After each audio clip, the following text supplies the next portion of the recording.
We're about to chat about another Georgia family and the abuse of power that we are continuing to witness around the country in child welfare. Join us today on Fostering the Future. Welcome to the Fostering the Future podcast, a show about all things child welfare, dependency, adoption, and foster care. Here are your hosts, veterans in the world of child welfare, Jack and Kat.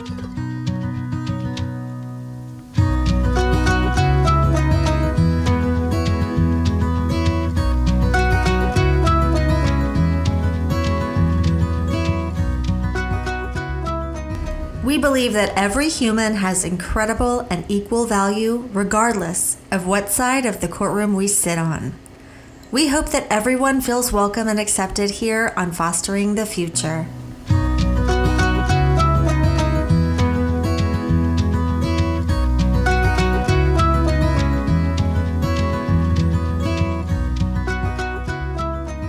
Make sure you follow us on Facebook or Instagram as Fostering the Future Podcast, or check us out on our website at fosteringthefuturepodcast.org. This is Jack, and I am here with Christy, and today we brought our friend Jen back to tell us about one more Georgia family who has experienced egregious abuse of power by Georgia DFACS. Thank you for coming back, Jen. Yeah, thank you guys for having me. I appreciate it. Jen, can you tell us a little bit about how you got to know the Timms family and more about their story?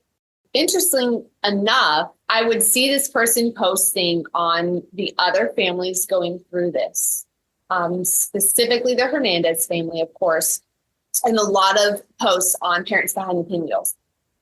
And it was Carrie. At the time, she was using a business page, so I didn't know if it was woman, I knew nothing who this person was, but I noticed they were doing a lot of encouragement and started to make comments about knowing what these families were going through. So I can't remember if I reached out to her or she reached out to me, but we started messaging back and forth. That soon turned into calling each other, FaceTiming each other. When I got the full picture of their story, I couldn't believe what they had been through and that Carrie was able to be so encouraging to these other families while going through this. So I asked, where's your story? Why have you not posted to Parents Behind the Pinwheels? At that time, they were very hesitant to go public, as most of these families are, even the ones who have gone public. I think there's reservations there for all of them. So we just built a friendship based off of that, just me encouraging her and she encouraging other families. And once You Are the Power got involved, I kind of just really pushed her towards you should at least send your story to them. Let's see, what kind of going public we could do that you guys are comfortable with. We did that and we've just become really good friends. I care about her a lot. Her situation has been going on for 2 years and it's different than some of the other families. So Brady and Carrie Timms, happily married, have a little boy. In 2021, they have a son. Within the first few weeks, she had some problems with her pregnancy. Okay, so she had some heart palpitations, nothing life-threatening that they ever worried about, just little things here and there during her pregnancy. When little Jameson was born, just in a few weeks, he started having these discolorations show up on his joints. I've never seen pictures of these, so I can't tell you what they look like, just to the parents, kind of like a bruise, what is this? And then it would go away. Well, they took their baby to the pediatrician to talk to them about it. Some of the time they would just be gone. They would just go away. The markings are gone. Okay, it's no big deal. Then they would come back. They wouldn't lighten up and change. They just disappeared. Yeah, I think they just completely disappeared. Again, I haven't seen photos of these, and they weren't alarming enough for them to call them bruises. It was more like discoloration marks. Okay. They weren't looking at it like, oh, how did this bruise get on our baby? It was more like, what's on our baby? What is this mark on our baby? And I think it was on his joints mostly. They went to Erlanger Hospital, which is in Tennessee. They did blood work there. They really didn't do a very good job at this hospital handling anything. They had Brady and Carrie spend the night to wait on results. They didn't really get very far with anything. I think later they lost Jameson's blood that they drew. So they wanted to like redo the blood draw, like just weird things where they just didn't get any answers.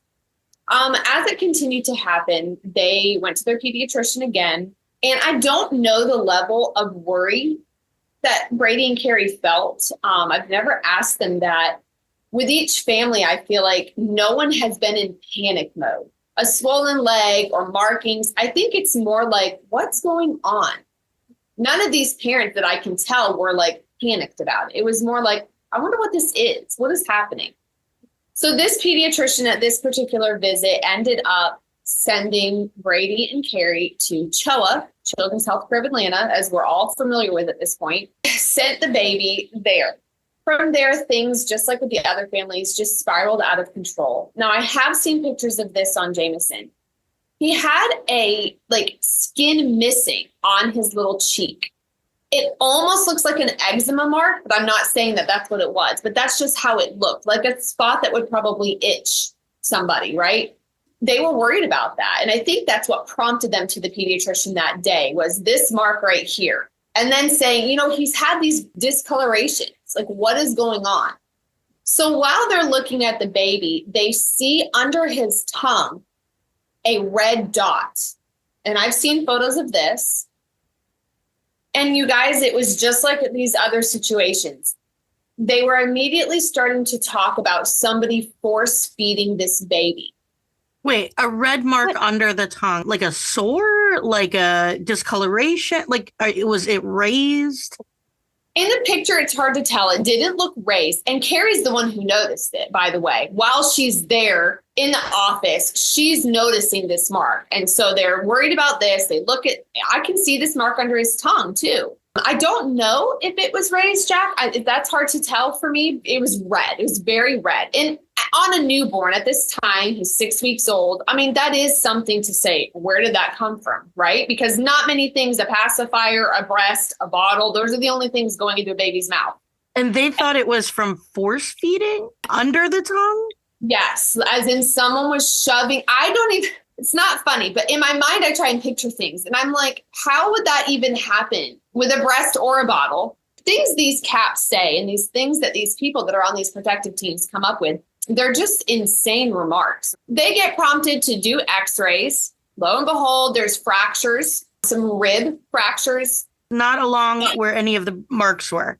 No, absolutely not. One thing that's really important that I feel like I drilled in last time, but I'm just going to say it again. A lot of times you hear fractures, and I think people automatically think snapped bones. And as soon as you hear baby fractures, you're like, oh my gosh, that's horrible. A baby's immobile. They can't move themselves. Someone obviously did that. And I do understand that. I understand why people start automatically saying, well, someone did that. One thing I would love for people to see is to see these x-rays. There are a lot of times you cannot at all, a layman person, see anything on these x-rays. It is so difficult to see. So I wish people would understand. Sometimes this means chips, little cracks at the tops of the bones. So I've never seen Jameson's, but I've seen, I saw a picture of one of his x-rays. So that's kind of different. But for an example on Emma Hernandez, when you look at her x-rays, you do not see breaks. You see at the tips of tibia, the fibia, and that's what these caps and radiologists are saying are fractures. When you have geneticists looking at this, they're talking about it's because of the decalcification of the bone, the metabolic bone disease. So I do want to make sure people understand, don't think that these doctors put up an x-ray and just see broken bones everywhere. That's not what this is. They came home and were told by a caseworker, maybe an investigator, you might could take a parenting class and get defects off your back. Like they just threw out maybe do this and everything will go away. And Don't do then that. right? Definitely don't do that. They get called by defects a couple of days later. And they're told, you need to take Jameson to CHOA immediately and be prepared to be treated like criminals. They were told that by a defects worker. Are there any other siblings, or is Jameson the only kid in the house? So he has an older brother from a previous relationship. this older brother, has there ever been any accusations, concerns, questions, anything like that, that the father or anybody involved in the child's life was abusing him? No, absolutely not. There was nothing. This older brother to Jameson has never had any issues and no medical issues either. So they're told, bring Jameson now to the hospital. And now remember, think about this, guys. You have an adult. Now, DFACS is not the police. So everyone needs to keep that in mind. CPS is not police. You have DFACS calling you up and telling you, take your infant to this hospital now and be prepared to be treated like criminals. Now, I don't know if that person was giving a fair warning, like literally warning them, or if it was a threat. I don't know. They take him in. From down there, of course, it just spirals out of control. They claim there's fractures. The cap involved in this is Verena Brown. She is not a radiologist. She admitted to the family, I can't read x-rays, but I think this is the spot they're worried about. And it it wasn't even anywhere where there are supposed fractures happening within this baby. They're told to leave. Jameson is ripped from Carrie's arms. So if you think this mom or this dad, because you don't know right now, right? You think someone's abusing this baby. How is it hurting him right there in the middle of a hospital to be sitting on his mom's lap while you discuss and talk? Why aren't you saying, hey, guys, you may want to get a lawyer because unfortunately, blah, blah, blah, due to policy, we're going to call these people and they're going to start making things really difficult. But you deserve an attorney. When you look at pictures of this baby that day that this happened, he was very safe. He was happy. He was healthy in his parents' care. Everything was going good besides these little marks that they didn't know where they came from. They are not trying to keep children safe. They did not look at Carrie and Brady and really believe that this baby was being abused. That is not who they are. They were escorted off property. Right. What has happened since Jameson was removed? Carrie is a researcher. She immediately started researching, came across parents behind the pinwheels, found where this has happened to other families, started doing research. I wonder what's going on with my son. I know I didn't hurt him. I know my husband didn't hurt him. Let's figure this out. They get permission to go to a state up north. They get permission to go to a state up north where a very well-known, prominent doctor does testing on children for specific conditions. She, after researching, felt like this condition, Ehlers-Danlos syndrome, I wonder if me and my son have this. You know, it has to do with hypermobility. She can do all these weird praying hands behind her back, a lot of hypermobility. It happens to be fractures can happen with people with Ehlers-Danlos, discoloration, bruise-like markings, GI issues, just different things that she's like, this could be related. DFACS needs to approve it. They actually do approve it. And they say, we're going to send a DFACS caseworker to meet you in this state to be part of this appointment. It is for both. So they go. DFACS wants to be in the room. The family member who had him in their care at the time is also in the room. They get a diagnosis. You have Ehlers-Danlos. Looking at your son, the people need to understand Ehlers-Danlos has 13 different subtypes. There was clinical findings. So for hypermobility, you do need, it's more clinical. The problem with children, they're already very flexible. A baby doesn't have kneecaps yet until they're 2 years old. So it's actually difficult for doctors, and a lot of doctors do not want to diagnose. They don't want to say this baby has Ehlers-Danlos, but they can say based off of these things, it's pointing towards Ehlers-Danlos. And that's most doctors. I don't think any right now will diagnose under the age of 4 or 5. So this very prominent, well-known doctor who is an endocrinologist, they also did a genetics report on Jameson. It showed up that the Jameson has a connective tissue disorder. Ehlers-Danlos is a connective tissue disorder. This shows up in your collagen genes. There's different collagen genes. I mean, if it quacks like a duck, flaps like a duck, it's probably a duck. So you're looking at this gene mutation comes back with a collagen issue. Ehlers-Danlos, mom just gets diagnosed with it. DFACS is in the room during this. So in Carrie's mind, we're going back to court, which was in August of 2022. The judge is going to see this, that everything my baby has had, you can have with this condition. This is going to be great. They have this doctor ready to zoom in on that court hearing because he's going to give his findings. He's going to give testimony for this family. When they get there, this judge says, no, I don't want to hear any testimony. No, DFACS says just because you have this syndrome doesn't mean you didn't abuse your baby. They don't listen to testimony. They don't care that this has been diagnosed. Instead, the judge says, look, I want to close your case today. And there's dispute on whether she was doing them a favor or she wasn't. But she says, pick a family member, sign your baby over, and I'll close the DFACS case. So you need guardianship to a family member, not full adoption, but guardianship. And I will close this case. Wait. The judge said that? Yes. The judge said that in court. Is this on like the court reporting? Like this is like official? Unless they like blocked it out or didn't transcribe that day. This is a tough one because I think getting DFACS removed was a huge blessing because they are the biggest hurdle with every other family that we're dealing with. However, this judge also completely disregarded what she should have listened to hear what the findings were, what this doctor said. I'm very confused. She came back with the diagnosis, which they let her go get, which DFACS workers were present for. And at that same hearing, not only was there no credence put to this, no motions to return the kids, but the judge says, sign your rights over. They tried to get Carrie and Brady in trouble for leaving the state with Jameson. Carrie had text messages, like reading it, showing it to her attorney. Like we had proof to take him. DFACS was in the room. So if we took him without permission, what were they doing there? Like, obviously we had proof. Here's the text messages.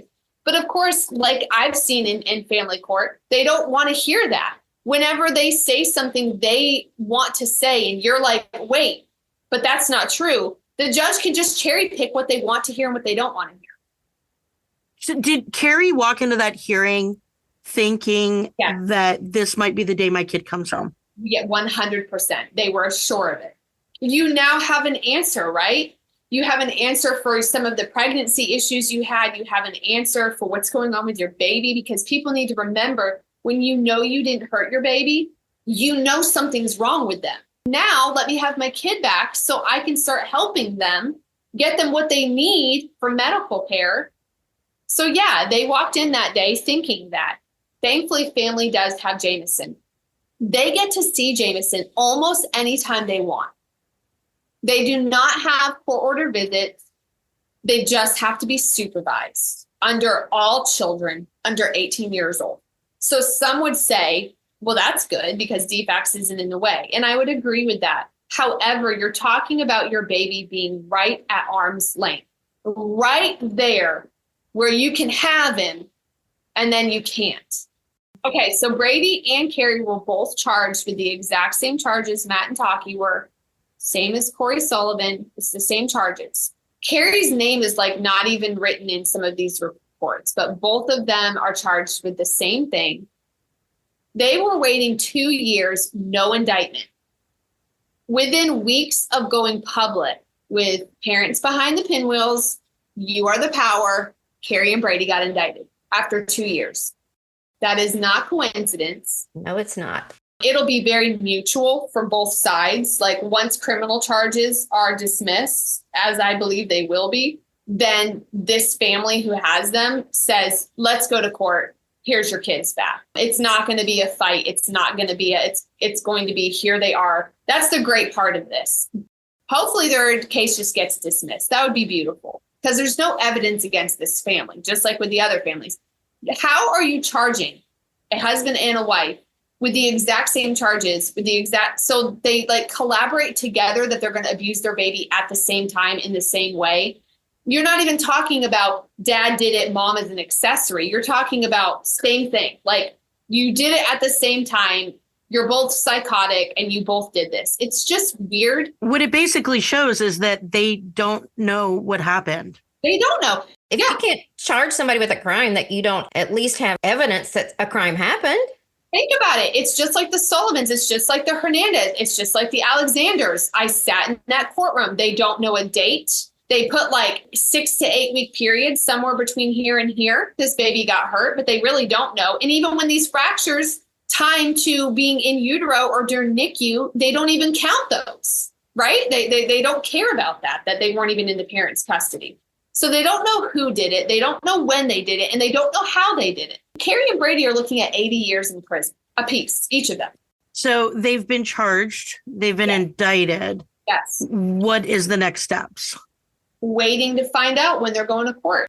The burden of proof is supposed to be on the state. It's not on the parents. However, you as the defendant, you want to get witnesses lined up. This is our biggest struggle with all of these families, because these quack doctors that the state doesn't like are great doctors. They're geneticists or endocrinologists. They know these syndromes. They know these osteogenesis imperfecta. They know Ehlers-Danlos. They know osteopetrosis. They understand these things, and they stand by the truth, not families. They stand by the truth. And you need expert witnesses to come and testify in your court. Well, most of these do not live in Georgia, right? So in order to get someone to fly from up north or out west or wherever they are, from down in Florida, you have to have a date. You have to set a time. I was in a meeting the other day with another family with medical stuff and the legal team. We were talking about expert witnesses. For one expert witness who's really well known, it's $15,000 just to send them the x-rays and have them look it over. That's not even like them coming and testifying. Now, a lot of these also will do it pro bono. You have some great ones, but they're the ones that the courts they don't want to hear them. So the good ones who are willing to come pro bono, all you need to do is pay my way, which I agree with, and I completely understand. It's not free to travel. These families are happy to pay it. The courts already disregard them before they even come. And people might say, well, why? Because their whole name and their career can get ruined. Because that's what these courts and these CPS people and these judges do. They just say, oh, he's a quack. He's a hired gun. He's crazy. And then boom, you start saying that. And these other judges start saying that. And these other courts start saying that. It's ridiculous. How many did Tasha have? She's got 7 doctors testifying that her kids have this condition, and one judge and one cap can say, we don't really care. Doesn't matter to us. And not just 7, but like best of the best, like Harvard, Yale, like the founding father of child abuse pediatricians.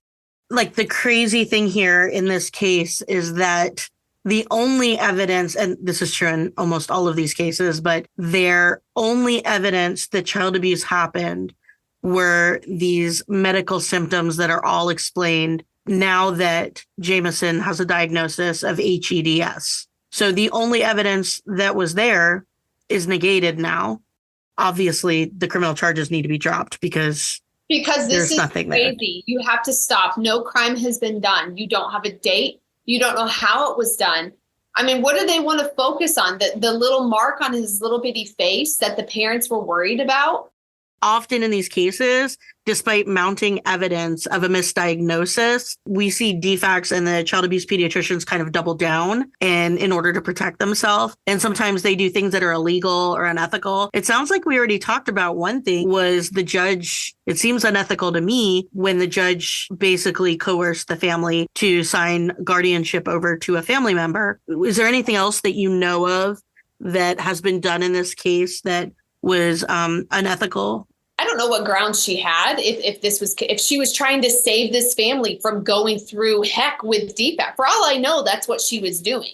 She may have been doing them a favor. I do not know. All I know is that's what happened that day. What she should have done was reunify the family. What she should have done is listen to testimony and listen to look at the diagnosis. Like if she was trying to protect them from DFACs and she was trying to protect them from that, she would have said, oh, we have a diagnosis explaining the injuries. Let's send these kids home and close the case. How has this removal affected Jameson? So it happened obviously when he was an infant, and he has now spent like the first 2 years of his life living with a relative, which obviously is better than being in foster care, but not being able to grow up with your parents is definitely not ideal. In what ways he's been affected? It's not going to affect him right now the way that it might some of the kids' older kids, because it's all he knows. He's never got to live in his house that he knows of, but he knows his mom and dad have a house. So for him, it's normal. And that's the sad part. It shouldn't be normal to him that his mom and dad have a different house than him. I'm not an expert by any means, just my own self-pace. And this is going to affect Jameson, even though he is young. And people can say all day long, well, he's too young to notice. Right now, he's living the only life he knows. But this is going to affect him. The fact that he's with family is the biggest blessing, and it is protecting him. 100% it's protecting him from what these other kids can't be protected from. It's so good, but it's got to be so hurtful for Carrie to watch her son go when the time comes. It's so hard for me to think about. I think it adds a layer when, there's a medical situation going on too, I know that you've gotten really close with Carrie through this. What has it been like to watch her go through this? What has been this experience for Carrie? Wish I got all my tears out already. I don't know her before this catastrophe. She's a happy, kind, encouraging person. She is the first person in all of this who's going to encourage another mom, another dad, and tell them how to look on the bright side or to give them good words of encouragement. She's so nice and she's so kind and she's happy. She's really happy. She's a very happy person. We had a great time at dinner last night. Her husband is super awesome. They're just super good people. I wish I knew them before this, and I hope we can all stay friends for a really long time when things are reunified and things are better. It's just sad. They're such genuine people. You just love being around them, and they just deserve better. What can listeners on this podcast do to help support the Timms family? You can go to their social media pages. All of these parents, have their stuff public, not because they enjoy that, because they're trying to get word out. So a lot of these parents will friend anyone on there because people send encouragement. People want to know how they can help. youarethepower.net/Georgia has who you can email, who you can call, the things you can say, the things that will help. Respectfully, we're trying to get in touch with Governor Kemp. By this time, he sure as heck knows that we want a meeting with him. Obviously, he's ignoring that. Maybe he'll change his mind soon. But these families want to meet with him, and they want, because he's over the agency, the Department of Family and Children's Services, he's over that agency, and he needs to know what's going on, and he should keep these people accountable for what they're doing. Jack has it set up on her website. The same thing, what you can do to help these different families. When you go to their page, a lot of times they're selling T-shirts like the one that I'm wearing. They sell T-shirts, yard signs. If you're inclined to do that, or most, I should say, have GoFundMes, Give, Send, Goes. This stuff is expensive. In order to get someone to testify to the truth of your case, you're talking about 5, 10, 15 grand, and what limit exactly would you put on your children? Because that's where these families are at. They have to think about what number can they go to, but they need a home for their kids to come home to. Right. I mean, you have to have a home because defects would friggin' love that. You lose your house. Boy, would they love that. Yeah, they would. So you need a job. These parents have jobs. I mean, they're just normal people, though. These are not mega rich families. These are normal people just living normal lives, working in normal places, trying to live. So this stuff's expensive. So I know the money part is a huge part. This stuff is expensive. Parents Behind the Pinwheels has so many of these stories. So if this is new to a listener or they want to read more stories, make sure you're sharing these podcasts with your friends and family members. If you go on TikTok, you can see some of these podcast episodes live and in action. Share those with your friends on social media. Just keep the conversation going, because people being silent is just going to allow this to continue. And so we need to be speaking about it. We need to be raising our voices about it. We need to be raising others' voices about it. Just keep fighting until these stories stop happening. Yeah, you have to put an end to it, and spreading the awareness is part of that, putting an end to it. Letting them know, we know what you're doing. We know. Thank you so much for joining us today. Make sure you subscribe and follow us on social. We hope that you join us again next time and keep on fostering the future.